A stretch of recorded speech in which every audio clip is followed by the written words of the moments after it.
আজকে অনেক সকালবেলায় ঘুম থেকে উঠেছি, যেহেতু ছেলের স্কুলে এখন পর্যন্ত বেতনটা দিতে পারিনি, এতটাই ব্যস্ত হয়ে পড়েছি। হ্যালো ভিউয়ার্স, আসসালামু আলাইকুম।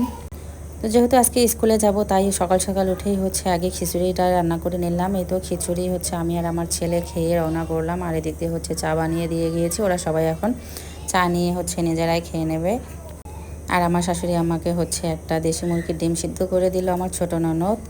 বর্তমানে আমার শাশুড়ি আমার সঙ্গে আমার বড় ননদ আর ছোট ননদ আছে, আর তার সঙ্গে আমার মাও আসছে আমাদের বাসায়। উনিও আমাকে একটু হেল্প করতে রান্নার কাজে। আর এদিক দিয়ে তো আমরা স্কুলে চলে আসলাম। সকালবেলা এসে দেখি কেউ আসেনি, তো আমি তাড়াহুড়া করে তো বেতনটা দিয়ে চলে গেলাম। কারোর সঙ্গে আজকে মিট করতে পারলাম না, যেহেতু বাসায় গিয়ে আবার আমাকে রান্না বান্না করতে হবে। বাসায় আবার দুপুরবেলা মেহমান আসার কথা। তো এর জন্য স্কুল থেকে আসার পথে আমি তো সোনালী মুরগি 3টা কিনে নিলাম।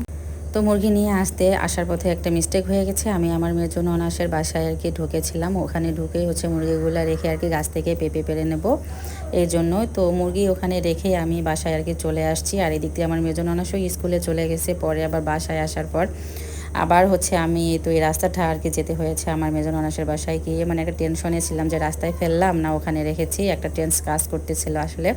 এখন আপনাদেরও কিন্তু এর আগেও বলেছে আমাদের দিনগুলো এখন অনেকটা এলোমেলোভাবেই যাচ্ছে, অনেকটা রাস্তা হাঁটতেছি তো বুঝতেছি না যে কোন দিক দিয়ে যাচ্ছি কোন দিক দিয়ে হাঁটতেছি। যেহেতু বাসা আম্মাও অসুস্থ, তো ওনাকে নিয়ে বেশিরভাগটা চিন্তা হচ্ছে যে সবাই যখন চলে যাবে তখন একাই আসলে আমি কীভাবে সামলিয়ে নেব। সবসময় ওনার পাশেই 2-1টা মানুষের দরকার। আর এখন কিন্তু আমার ননাসরা অল্টারনেট করে থাকতেছে।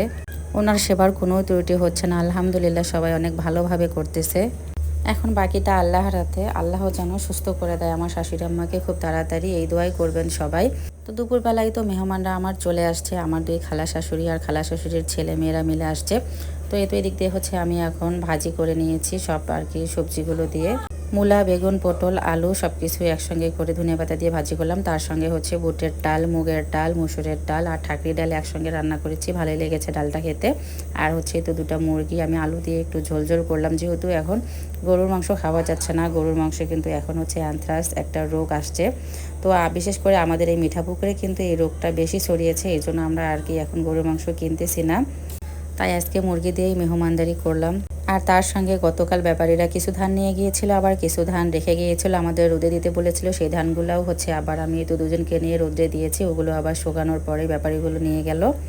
আলহামদুলিল্লাহ সবগুলো ধানেই আমাদের বিক্রি হয়ে গেল। আর কিছু ধান ছিল আমার আবার সিদ্ধ শুকান করে নিতে হবে একটু চাল শর্ট পড়েছে, যেহেতু মেহমানরা আসতেছে।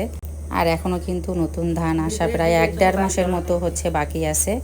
আর গ্রামে কিন্তু এখন সবাই যেদিন যে সময় পাচ্ছে সবাই এক এক করে আসতেছে আমার শাশুড়ি আমাকে দেখার জন্য। তো মেহমানরাই তো বিকেলবেলা নাস্তা করার পর ওরা চলে গেল, ওদেরকে বিদায় দিয়ে বাসায় আসলাম। আপনাদের ভাইয়া বাড়িতে কিছু নাস্তা নিয়ে আসছে, আর এর মধ্যে আমার সেজন অনাস আবার আমাদের জন্য সন্ধ্যা থেকে নাস্তা নিয়ে আসলো, সবাই মিলে নাস্তা করলাম। আজকের ভিডিওটা এই পর্যন্ত, আল্লাহ হাফেজ।